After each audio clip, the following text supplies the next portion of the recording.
மேடையில் இருக்கிற அனைவருக்கும் மாலை வணக்கம், இரவு வணக்கம். படம் ஆரம்பிக்கும் போது நான் படத்தை நான் பார்க்கவே இல்லை. இதை பற்றி எனக்கு ஒன்றுமே தெரியாது. தேவானி ஃபோன் பண்ணாங்க, வந்து படம் பார்க்க கூப்பிட்றாங்க. வந்து வேறரசு என்னை இருந்து கூப்பிட்டு வந்தார். நான் அப்புறம் சொன்னேன், வேறு யாரோ இப்போ ராஜா வேறு கூப்பிட்டாருன்னு. இல்லை சார், அதுவும் எல்லாம் ஒன்று தான் அப்படின்னாரு. ராஜாவாக தான் எனக்கு தெரியும். இங்கே வந்து தான் சிவா ஆறுமுகம்னு வேறு பேரில் படம் வந்தது. உண்மையாகவே இந்த படம் சாங் பார்க்க ஆரம்பிக்கும்போது ஒரு ப்ளசண்ட்டாக இருந்தது. ஒரே இறைச்சலமாக இதுமாக இருந்த படத்தில் பார்க்க ஆரம்பித்த ஒரு 1வது நிமிஷத்துலேயே அதுக்குள்ளே வந்து ஆடியன்ஸை உள்ளே இருக்கிற மாதிரியான ஒரு ஷார்ட்ஸ் அவ்வளோ அழகாக இருந்தது. உண்மையாக ஃபஸ்ட்டு வாழ்த்து யாருக்கு சொல்லணும், கேமராமேனுக்கு தான் அந்த ஃபஸ்ட்டு வாழ்த்து சொல்லணும். பியூட்டிஃபுல்லாக பண்ணியிருந்தாங்க, ரொம்ப பியூட்டிஃபுல்லாக ப்ளசண்ட்டாக கண்ணுக்கு இனிமையாக இருந்தது. அப்புறம் அந்த இசை மெலோடியாக ஒரு சாங்கு, இது மெலோடி மாதிரி இருக்குது அப்படின்னா அந்த ட்ரெய்லர் பார்க்கும்போது பியூட்டிஃபுல்லாக வந்து அந்த ரீரெக்கார்டிங் வந்து இப்போ வந்த மியூசிக் டைரக்டரில் மிகச்சிறந்த ரீரெக்கார்டிங் கொடுத்துருக்காரு வந்து நரேன். ரொம்ப சூப்பர் அழகாக பண்ணியிருக்காங்க. அப்புறம் நடித்த எல்லாருமே, படத்தில் நடித்த ஹீரோ விஜய் அஜித் ரெண்டுத்தையும் சேர்த்து விஜய்னு வச்சுருக்காருன்னு நினைக்கிறேன்.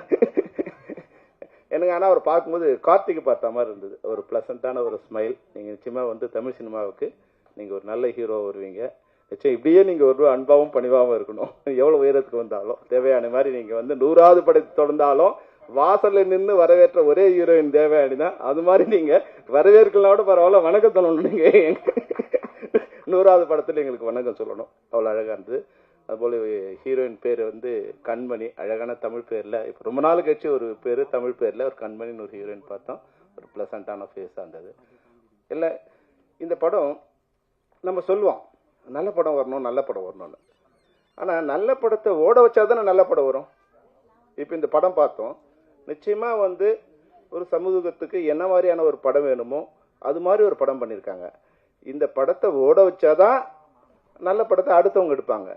இல்லைனா வந்து வேற மாதிரியான படங்கள் தான் வர ஆரம்பிக்கும். ஒரு கமர்ஷியல் அப்போது படம் எடுக்கிறவங்களை திட்டி பிரயோஜனம் இல்லை. நல்ல படங்கள் வரும்போது அதை பார்க்க வைக்கிற இல்லை பார்க்குற ஆடியன்ஸ் இருந்தால் தான். இப்போ சொன்னாங்க, தேவயானி சொன்னாங்க, நீங்கள் வந்து ஒரு ஷோவில் எடுத்துட்டாங்கன்னா அது யுவராஜ் கையில் இல்லை. யுவராஜ் படம் பார்த்து அதை வாங்கி ரிலீஸ் பண்ணலாம், அதுதான் அவர் கையில் இருக்க தவிர, அங்கே வந்து சார் சொன்ன மாதிரி டிக்கெட் கவுண்ட்டில் நீங்கள் 100 டிக்கெட் வாங்கி போய் உள்ள அனுப்பிச்சிருந்தா கூட கேன்டீனில் ஃபுல்லாகுதா இல்லையாங்கிற சிச்சுவேஷன் தான் எனக்கு. இன்றைக்கி வந்து தியேட்டர்ஸ்லாம் வந்து மினி ரெஸ்டாரண்ட் ஆகிடுச்சு. ரெஸ்டாரண்ட்டில் என்ன பிஸ்னஸ் இருக்குது அந்த பிஸ்னஸ்க்கு ஏற்ற மாதிரி தான் படம் ஓடுது. அப்போ அதுக்கேற்ற மாதிரியான படங்களை வந்து தயாரிக்க வேண்டிய சூழ்நிலை இன்றைக்கி திரைப்படத்துறைக்கு இருக்குது. நீங்கள் ஒரு நல்ல போஸ்டில் இருக்கீங்க. அவங்க சொன்னார் வந்து நீங்கள் ரொம்ப பணிவான பெண் மட்டும் இல்லை, தீயா பரவக்கூடிய ஒரு பெண்ணும் இருக்கீங்க. தயாரிப்பாளர் சங்கத்தில் இருக்கீங்க. தயாரிப்பாளர்கள் நினைச்சா அவங்க ஒரு அணியாக இருந்தாங்கன்னா அவங்கள யாராலையும் ஒன்றும் பண்ண முடியாது. உற்பத்தி பண்ணுறவங்க அந்த படத்தை தன்னோட உற்பத்தி பொருளுக்கான விலையை நிர்ணயிக்க முடியாத 2 பேர் தமிழ்நாட்டில். ஒருத்தன் விவசாயி, இன்னொருத்தன் திரைப்பட தயாரிப்பாளர். வந்தவன் தான் விலை சொல்லுவான். இவ்வளோ கஷ்டப்பட்டு நான் வந்து நாற்று நட்டேன், களை எடுத்தேன், தண்ணி பாய்ச்சினேன், அறுவடை பண்ணேன், கொண்டு வந்து சேர்க்குறேன்னா அதுக்கான விலையை விவசாயி நிர்ணயம் பண்ண முடியாது. அதுபோல் தயாரிப்பாளர் 10 வட்டிக்கு வாங்கினேன், 5 வட்டிக்கு வாங்கினேன், இவ்வளோ கஷ்டப்பட்டேன், இவ்வளோ நாள் எடுத்தேன், இந்த படம் இவ்வளோ செலவாயிருக்குங்க, இதுக்கான விலை இவ்வளோ அவரால் சொல்ல முடியாது. இந்த 2 பேருமே தமிழ் மக்களை வாழ வைக்கிற, இல்லை சிந்திக்க வைக்கிற, இல்லை சிரிக்க வைக்கிற 2 இடத்துல இருக்காங்க. ஆனால் இவங்க நிலைமை வந்து இன்னும் படு மோசமான நிலையில் தான் இருக்காங்க. இதை சரி பண்ணணும்னா உற்பத்தியாளர்கள் ஒன்றிணைந்து அது விலையை, அந்த சக்தியை ஒரே சக்தியாக நீங்கள் மாறினீங்கன்னா, தமிழ் குமரன் இங்கே இருக்காங்க. எங்களுக்கு உங்களுக்கு வந்து நான் நிறைய தடவை சொல்லியிருக்கேன், இந்த நீங்கள் நிர்வாகத்தில் இருக்கிறதால, இப்போ தேவயானிலாம் வந்து நிர்வாகத்தில் இருக்கிறதா சொல்கிறேன், நிர்வாகத்தில் இருக்கிறதால எங்களால் ஏதாவது உதவி பண்ண முடிஞ்சா எங்களை கூப்பிட்டு சொல்லுங்கள். இல்லை எங்கள் மேலே தவறு இருந்தால் எங்களை கூப்பிட்டு சொல்லுங்கள். நிச்சயமாக இந்த தமிழ் சினிமா நல்லா இருக்கணும்னு தான் நாங்கள் போராடுறோம். எங்களை காப்பாற்றிக்கிறதுக்கு மட்டும் இல்லை, தமிழ் சினிமாவை காப்பாற்றுறது பல வகையில் நான் திரைப்பட தயாரிப்பாளர் சங்கத்துக்கு உதவியாக இருந்திருக்கேன். நிச்சயமாக இனிமேல் இருப்பேன். அதனால் நீங்கள் எது சரி எது தவறு நீங்கள் முடிவு பண்ணி எங்களை கூப்பிட்டு நாங்கள் வந்து பேசுகிறோம். தவறாக இருந்தால் எப்பவும் திருத்திக்க தென்னிந்திய திரைப்பட தொழிலாளர் சம்மேளனம் தயாராக இருக்குது. அந்த வகையில் இந்த படத்தை ஓட வைக்க வேண்டியது உங்கள் எல்லாருடைய பொறுப்பு. ஏன்னா உண்மையாகவே வந்து அவ்வளோ அழகாக அந்த படம் பார்க்கும்போது, தேவயானி மேலாம் பார்க்கும்போது ஒரு ப்ளசண்ட்டாக வனிதா பேசும்போது சொன்னாங்க, ஒரு ஆட்சி மாதிரி வர போகிறாங்க. நிச்சயமாக நீங்கள் கடைசி வரைக்கும் நீங்கள் வந்து சினிமாவில் நல்ல இருந்துகிட்டே இருப்பீங்க. ஏன்னா நீங்கள் எப்படின்னா ஒரு விஷயம் உங்களுக்கு சொல்லணும்னு நினைக்கிறேன். தமிழ் சினிமாவில் வந்து இப்போ நான் ரோஜாவை லவ் பண்ணி கல்யாணம் பண்றேன். அப்போ வந்து அது ஒரு கல்யாணம் பேசி இருப்பாங்க. அப்ப குஷ்பு சுந்தர் கல்யாணம் பண்ணாங்க, அது ஒரு பரபரப்பு செய்தி. ஆனா உங்களுக்கு மட்டும் ஷாக்கிங் செய்தி. நான் சொல்லக்கூடாது, நான் ஒரு பெரிய இடத்துல இருக்கேன் நடிகரோட, அடி பாவி இப்படி பண்ணிட்டேன். அதான் வந்து யாருமே வந்து நீங்க வந்து எதிர்பார்க்க முடியாம ஒரு ஷாக் கொடுத்தீங்க. அந்த வகையில வந்து உங்களுடைய கல்யாணம். ஆனா அதுக்கு பிறகு வந்து உங்க வாழ்க்கை இருக்கு இல்லையா, நிச்சயமா நடிகர்களுக்கு மட்டும் இல்ல, தமிழ்நாட்டில் இருக்கிற பெண்களுக்கே நீங்க ஒரு உதாரணமா இருக்கீங்க. அந்த குழந்தைகளை எப்படி வளர்க்கணும், அழகுங்கிறது வந்து வெளிப்புறத்துல இல்ல, மனசுல இருக்கு. மரியாதைங்கிறது மனசுல இருக்கு. அந்த குடும்பத்தை அவ்வளவு அழகா நீங்க வந்து கொடுத்துட்டு கடவுள் வந்து உங்களுக்கு 2 அழகான பெண் குழந்தைகளை கொடுத்துருக்காங்க, குழந்தைங்களை. உண்மையாவே வந்து நீங்க வந்து உங்க தம்பி பேசி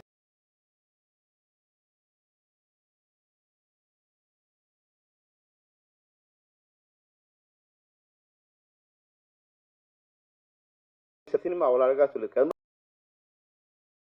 அம்மா முகத்துல அவ்வளவு ஆனந்தம், அவ்வளவு பெருமிதம், அப்படி வந்து ரசிக்கிறாங்க. தேங்க்யூ சொல்லு அப்படின்னு போது ரசிக்கிறாங்க. அதுதான் தமிழர் கலாச்சாரம். அந்த கலாச்சாரத்தை இந்த படம் வந்து மிக சிறப்பா எடுத்து காமிச்சிருக்காங்க. நிச்சயமா ரசிகர்கள் எல்லாரும் நீங்க இந்த படத்தை வாழ்த்தணும். அப்புறம் வந்து பேசாம இருக்கிற குழந்தைங்க எல்லாம் பலூன் பிஸ்கட்லாம் கொடுப்போம். நீங்க நாங்க உட்காந்து பேசாமலே இருந்தோம், ரொம்ப நேரம் பேசிட்டே இருந்தோம்.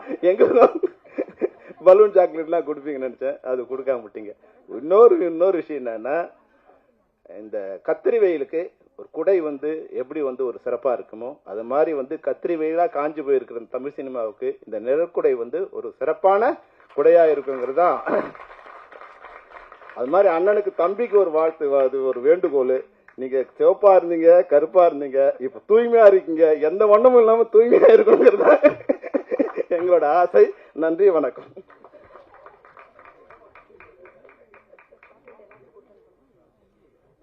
Thank you sir. சார் கம்பெனியிட பேசி எல்லாருக்குமே சாக்லேட் கொடுக்க முடியுமான்னு பார்த்துடுறோம் சார். அடுத்தபடியாக என்னாச்சு? Chocolate right. அடுத்தபடியாக எழுதுபவர்கள் ஏராளம் உண்டு, ஆனால் எழுத்தை ரசிக்க வைத்தவர்களே மனதில் சிம்மாசனம் இடுகின்றனர். எழுதுபவர்கள் சிலர் திரைமொழி செய்வதில் தோற்றுவிடுவதும் உண்டு, ஆனால் எழுத்திலும் திரைமொழியிலும் என்றும் அழியா பதிவுகளை திரை உலகிற்கு தந்து தமிழக மக்களின் மனதிலும் எண்ணங்களிலும் ஆணி அடித்தது போல் சிம்மாசனமிட்டு அமர்ந்திருப்பவர் நம்மவர் இயக்குனர் எழுத்தாளர்கள் சங்கத்தின் தலைவர் திரு கே பாக்யராஜ் அவர்களை தனது முத்திரை பேச்சை வழங்க அழைக்கிறேன்.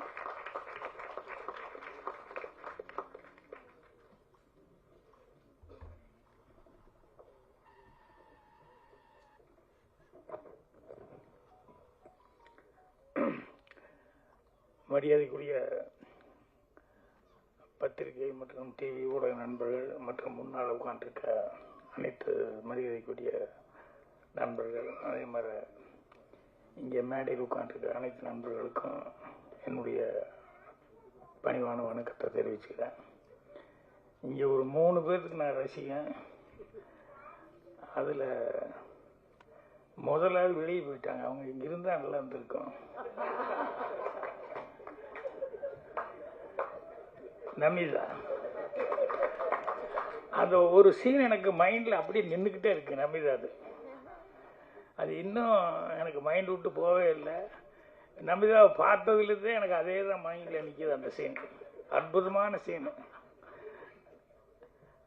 ஏன்னா ஒரு ஒரு ப்ரிவியூ இது மாதிரி, இதுதான் ஃபங்க்ஷன், இந்த மாதிரி ஃபங்க்ஷன் தான்.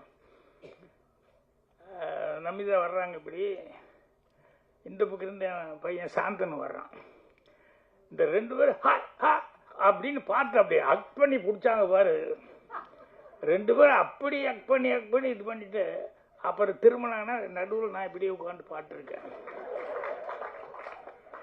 2 பேர்த்துக்கு என்ன பண்றதுன்னு தெரியல. அவன் சாந்தனு அப்படியே ஒரு மொழி முடிச்சுட்டு, நான் படத்தில் முழிக்கிறத விட மோசமா ஒரு மொழியோட அவன் அப்படி போனான்.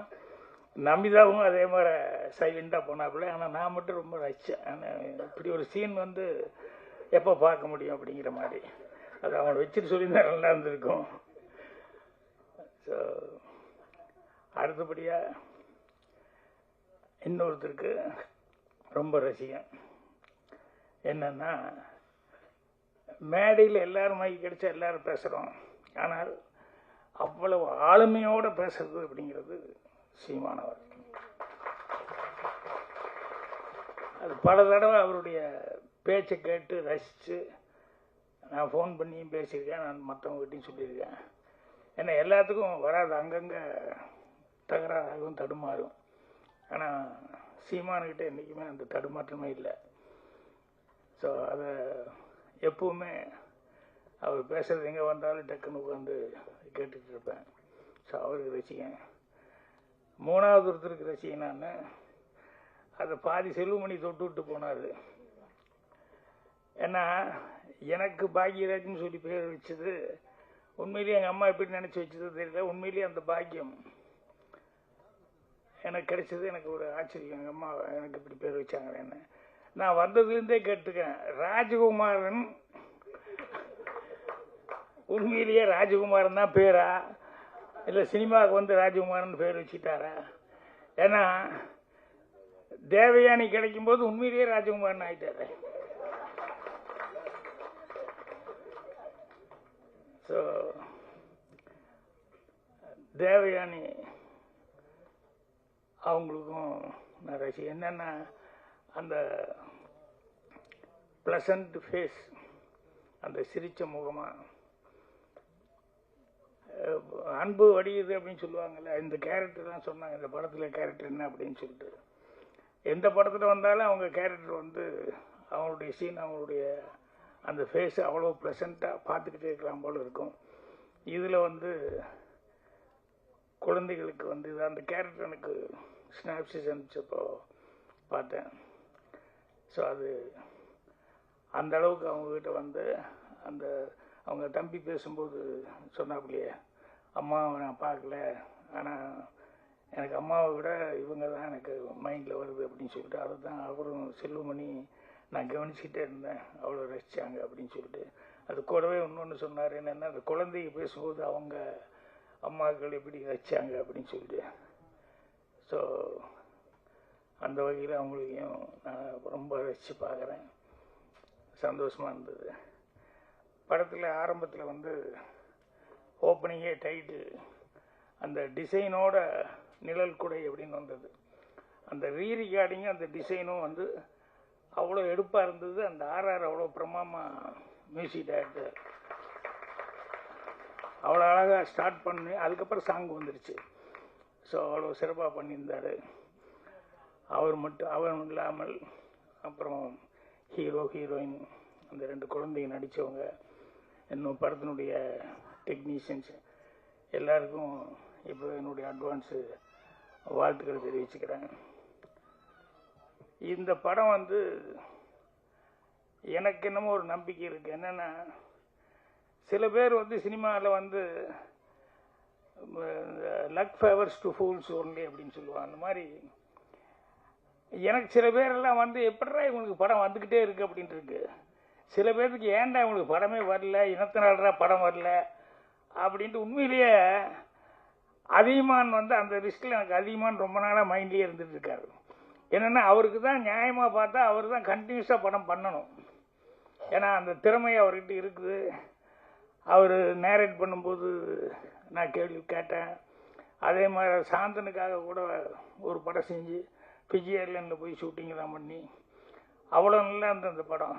அதுவும் நடுவில் ஏதோ தடைப்பட்டு அப்படின்னு போச்சு.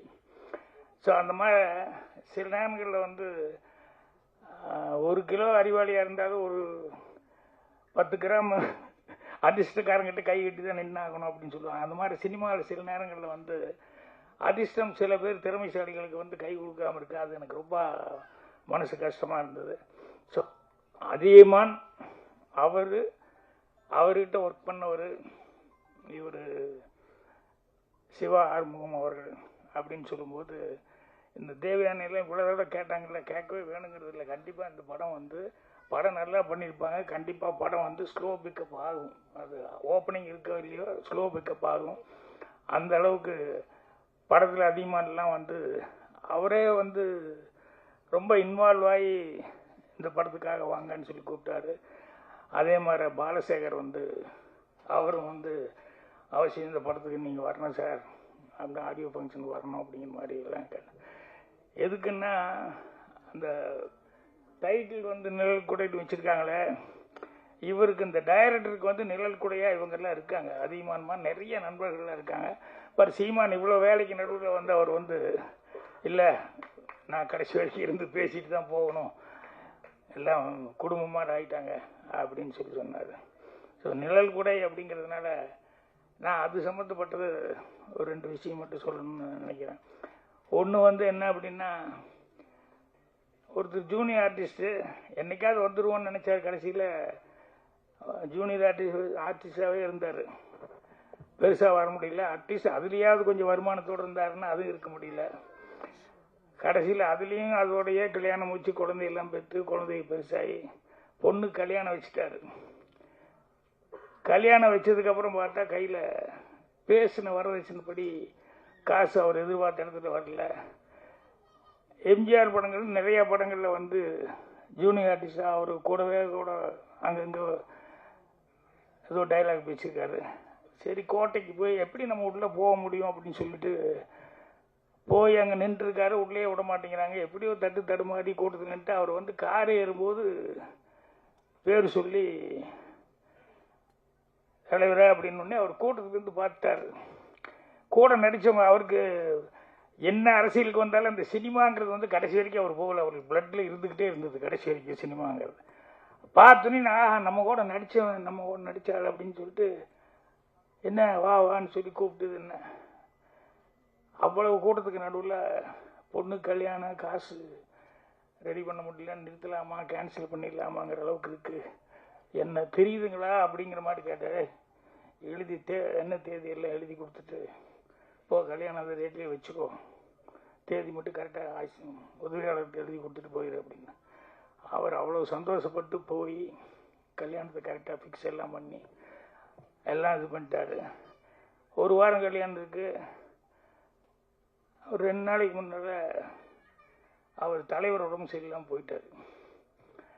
அவர் இறந்துட்டாருன்னு சொன்னோன்னே இவர் பயங்கர ஷாக்காகி எங்கே போய் யார்கிட்ட என்ன சொல்ல முடியும் அப்படின்னு சொல்லிட்டு 2 நாள் அந்த துக்கத்தையெல்லாம் பார்த்துட்டு 3ஆவது நாள் இவருக்கு பர்சனலாக இனிமேல் கல்யாணம் நடக்காது, பிரயோஜனமே இல்லை அப்படின்னு சொல்லி அதோட ஃபேமிலியில் எல்லாருமே வேறு மாதிரி ஒரு டிசிஷனுக்கு வந்து எல்லாம் வாங்கி வச்சுட்டாங்க. சாப்பிட்றதுக்கு எல்லாம் ரெடி ஆகிட்டாங்க.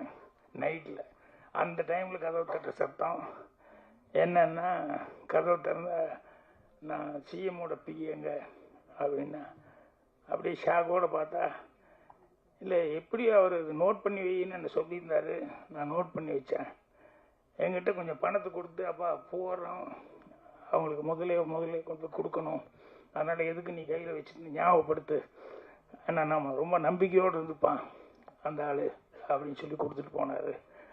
இந்தாங்க அப்படின்னா அவருக்கு எப்படி இருந்திருக்கும் அந்த ஆளுக்கு யோசிச்சு பாருங்கள். செத்தரலான்னு முடிவு பண்ண ஆளுக்கு வந்து அவர் வந்து மொத்தமும் அவர் என்ன சொல்லிட்டு போனாரோ அந்த நகைக்கு கல்யாணத்துக்கு உண்டான எல்லா செலவுக்கு உண்டானது கொடுத்துட்டு போயிருக்காரு அப்படின்னு சொன்னோடனே அவர் அழுகைக்கு அப்படி எழுதாரு. அதுக்கப்புறம் ஜானகி அம்மா வந்து அவ்வளோக்கு நடுவுலையும் அவங்ககிட்ட சொல்லியிருப்பாங்க, பிஏக்கு தெரிஞ்சிருக்கு, அப்புறம் அவங்க வந்து கல்யாணத்துக்கு வந்துட்டு போனாங்க. எதுக்குன்னா அப்படி ஒரு நிழல் கொடையாக வாழ்க்கையில் வந்து வாழ்ந்ததுனால தான் இன்றைக்கும் அரசியல் மேடை எந்த மேடையிலையுமே அவர் அவாய்டு பண்ணி 6 நாளையும் ஒன்றும் பண்ண முடியல. ஸோ அந்த நிழல் கொடை டைட்டில் கேட்ட உடனேயுமே எனக்கு அந்த இன்சிடென்ட் நான் வந்தது. என்னென்னா நிழல் கொடையாக இருக்கிறது இப்போது சாதாரணமாக நினைப்பாங்க, அவர் சிஎம்மாக இருந்தார், அவர் படங்கள் நிறையா செஞ்சாங்க, அதில் எல்லாம் சம்பாதிச்சிருக்காரு, அவர் செலவு பண்ணார் அப்படின்னு சில பேருக்கு அந்த தாடு கூட வரும். அது இல்லை, மனசுங்கிறது தான் ரொம்ப முக்கியம். எனக்கு தெரிஞ்சு கலைஞான சார் சிவாஜி வச்சு ரஜினி இன்ட்ரடியூஸ் பண்ணார் ஃபஸ்ட்டு படம் அவருக்கு. அதுக்கப்புறம் மிருதங்க சக்கரவர்த்தி தான் எடுத்தார். எடுத்து எல்லாமே அவருக்கு சரியாக வரல, கடன் பட்டார், அவ்வளோ கஷ்டத்தில் இருக்கார். அவர் பேட்டியில் நக்கீரன் இதில் வந்து பேட்டியில் சொல்லும்போது இப்படியெல்லாம் எனக்கு படம் எடுத்து கூட நான் வந்து இன்னும் ஒரு சொந்த வீடு இல்லை, வாடகை வீட்டில் தான் இருக்கேன், இப்படி ஒரு சிரமத்தில் இருக்கிறேன். பட் பரவாயில்ல, ஆனால் எனக்கு எப்போ கேட்டாலும் நான் வந்து ரஜினி என் படத்தில் தான் ஃபர்ஸ்ட் நடித்தாருன்னு சொல்கிறதோ இல்லை மிருதங்க சக்கரவர்த்தி எல்லாம் சிவாஜி சார் வச்சு எடுத்தேன்னு சொல்கிறது அது எனக்கு பெருமை, அது போதும் அப்படிங்கிற மாதிரி சொல்லிட்டு அந்த கொஞ்சம் கஷ்டங்கிறத வந்து சொல்ல அந்த நேரம் பார்த்து தேவர் ஃபிலிம்ஸ் அவர் வந்து அவ்வளோ மரியாதையோடு அங்கே தேவர் ஃபிலிம்ஸில் இருந்தார். அந்த சின்னப்ப தேவர் அவர்கள் வந்து அவ்வளோ தூரம் ரைட்டர்ஸ் எல்லாத்தையுமே அரவணைச்சு அப்படி கொண்டு போவார், சின்னவங்க பெரியவங்கிறது இல்லாமல். ஆனால் என்னன்னா அவர் பண்ண ஒரே தப்பு, ஒன் மேன் ஆர்மியாகவே கடைசி வரைக்கும் இருந்து அவர் இருந்த வரைக்கும் சக்ஸஸை பார்த்து எல்லாத்தையும் பண்ணிட்டு போனார். அப்படியே அவங்க பையனையோ மருமகனையோ ட்ரைனிங் கரெக்டாக பண்ணாமல் விட்டார். அதனால் அவர் போனதுக்கப்புறம் பார்த்தா அந்த ஃபேமிலியே ஒரு கஷ்டத்துக்குள்ள ஆயிடுச்சு.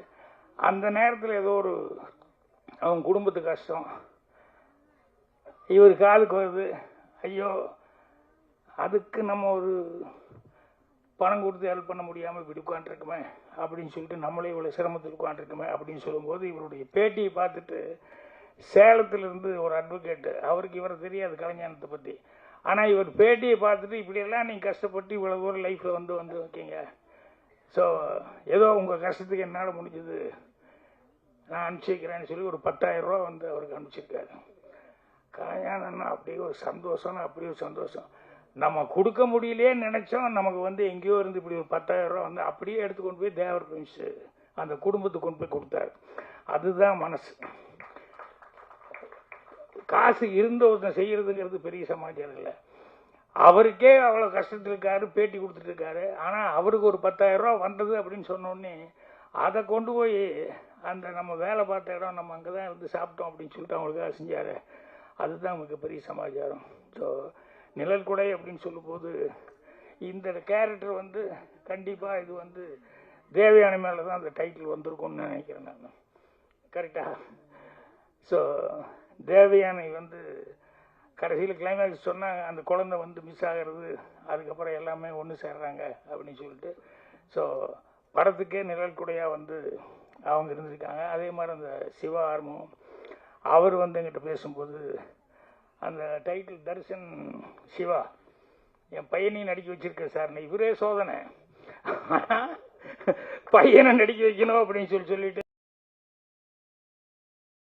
சில சமாச்சாரங்கள் அதை வந்து வரிஞ்சு கட்டி எதாவது பண்ணலாமேன்னு சொல்லி பண்ணும்போது அதில் நல்லது நடக்கிறது உண்டு, சிலது மாறியும் நடக்கிறது உண்டு. ஆனால் அவர் வந்து சொன்னார், பையனை நடிக்க வச்சுருக்கேன், நீங்கள்லாம் வந்து ப்ளஸ் பண்ணோம் அப்படின்னு சொல்லிட்டு. ஒன்றும் இல்லை, ஒரு 2-3 க்ளோஸ்அப் பார்த்தேன் அந்த பையனது. அந்த பையன் உண்மையிலேயே அவன் லுக்கு, அவன் பார்க்குற இதெல்லாம் வந்து உண்மையிலேயே இந்த பையன் வர முடியும் அப்படிங்கிற அந்த நம்பிக்கையை வந்து கொடுத்தது. அதனால் அது அதில் கெட்ட பேர மாதிரி இருந்தது இல்லையா? வாழ்த்துக்கள், கண்டிப்பாக நல்லா வருவீங்க நீங்கள். அவங்க அப்பாவோட இது சொல்கிறேன், ஏன்னா பெட்டாச்சுன்னா அதோட முடிஞ்சு போகல, அதுக்கப்புறம் பாருங்கள் இதெல்லாம் வந்து கேட்க வேண்டியது, எல்லாம் பண்ண வேண்டியிருக்கு. ஸோ அவருக்கு அவங்க ஹீரோயின் எல்லாம் நடித்தாங்க, அவங்க எல்லாத்துக்குமே என்னுடைய இது. இந்த ஹீரோயினுக்கு என்னன்னு தெரியல, இந்த பெரியன்னு அடிக்கடி சொல்லிட்டு இருந்தாங்க, என்னுடைய பெரிய வாழ்த்து நன்றி, என்னுடைய பெரிய வணக்கம், என்னுடைய பெரிய அப்படின்ட்டு. சரி நான் நினச்சிட்டேன், சரி நமக்கு ஆகும்னா அந்த ஷோன்னு எனக்கு வர்ற மாதிரி வந்து இந்த பெரியங்கிறது வந்து அவங்களுக்கு ஒரு இது மாதிரி வந்துடுச்சு போல அப்படின்னு சொல்லிட்டு அவங்களும் வந்து ரொம்ப அழகாக இது பண்ணியிருக்காங்க. ஸோ படத்தினுடைய டெக்னீஷியன்ஸ் எல்லாத்துக்குமே வந்து என்னுடைய வாழ்த்துக்கள் தெரிவிச்சுக்கிறேன். கண்டிப்பாக நான் சொன்ன மாதிரி அதிகமானவர்கள் எல்லாம் இதில் வந்து இருந்திருக்காங்க, கலந்துருக்காங்க அப்படின்னு சொல்லும்போது கண்டிப்பாக ஒரு நல்ல படத்தை தான் அங்கே வந்து எடுத்திருப்பாங்க. அதனால் ஜனங்க சப்போர்ட், பத்திரிக்காரங்க எப்படி நீங்கள் நல்லா இருக்குன்னு எழுத போகிறீங்க, ஜனங்க கிட்ட வந்து அது போகும்போது உண்மையிலேயே அதுக்கு உண்டான மரியாதை கிடைக்கும். அப்புறம் இங்கே பேட்டி இந்த தமிழ் ஐஸ்வர்யாவா தமிழ் ஸ்ருதி சுத்தமாக பேசணுமா, ரொம்ப நல்லா இருந்தது. நானும் தான் தமிழ் மீடியம் படித்தேன், எனக்கு தமிழில் எவ்வளோ தகராறு இருக்குது எனக்கு தான் தெரியும். ஆனால் தமிழ் அவ்வளோ சுத்தமாக பேசுகிறாங்க. முன்ன எல்லோரும் சொன்ன மாதிரி என்னென்னா அவங்க கொஞ்சம் டைம் எடுத்துக்கிட்டாங்க, ஏன்னா இந்த மாதிரி நேரத்தில் தான் அவங்க தமிழை காமிக்க முடியும். அதனால் தமிழ் உச்சரிப்பு ரொம்ப நல்லா இருந்தது. ஸோ அதனால் நான் நல்ல வேலை என்னை வந்து சீமானை பேச விட்டு அவருடைய தொண்டர்கள்லாம் காணாமல் போய் அதில் ஒரு கேப் ஆகி அதுக்கப்புறமா பேசுறதுங்கிறது இல்லாமல் இப்போ நான் பாருங்க, நான் பேசியாச்சு, டென்ஷன் இல்லாமல் சீமான் பேசுறது ஆனந்தமாக கேட்கலாம். ஏன்னா அவர் கதை சொல்லி கேட்டிருக்கேன், சும்மா உட்காந்து பார்த்து பேசிகிட்டு இருக்கேன், அதுக்கப்புறம் மீட்டிங்கில் பேசுகிறேன். இந்த மாதிரி லைவாக சில நேரங்களில் தான் வந்து பேசுறதுக்கான சான்ஸ் கிடைக்கும். ஸோ அதனால் உங்களை மாதிரியே நானும் அவளோட காத்துட்ருக்கேன். மீண்டும் ஒரு முறை இந்த பட டீமுக்கு, அவர் சிவா ஆறுமுகம் எல்லாத்துக்குமே என்னுடைய வாழ்த்துக்களை தெரிவிச்சுக்கிறேன். நன்றி, வணக்கம். Thank you sir. தற்பொழுது அனைவரும் எதிர்பார்த்து காத்திருக்கும் தருணம்.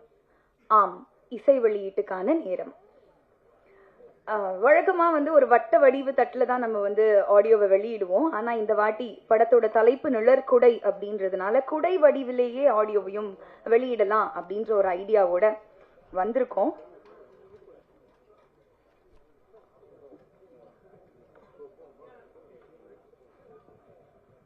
நிழற்குடையின் ஆடியோவை மேடையில் இருக்கும் அனைத்து சிறப்பு விருந்தினர்களும் படக்குழுவினரும் இணைந்து வெளியிடுகிறார்கள்.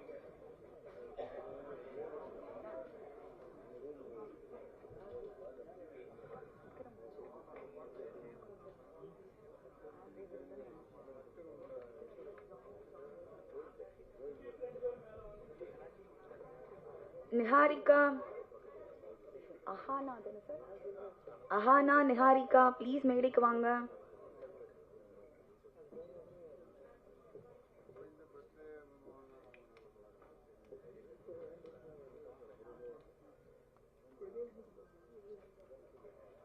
அடடா,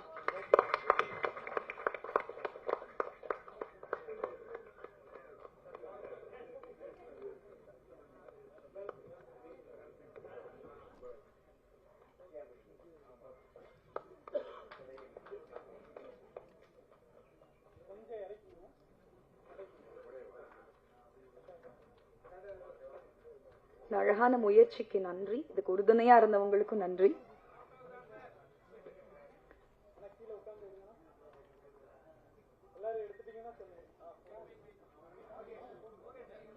ஓகே, முன்னாடி இருக்கவங்க போட்டோஸ் எடுத்துக்கலாம்.